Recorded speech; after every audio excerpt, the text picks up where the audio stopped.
वारीचा घेतला पावलांनी आम्हा वाळवंटी तुझी सावली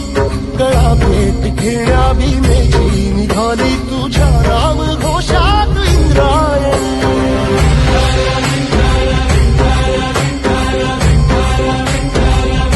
भिडे आसमंती ध्वजा वैष्णवांची उभी पंढरी आज नानावली तुझे नाव ओठी तुझे रूप धानी जीवाला तुझी याच गाला गली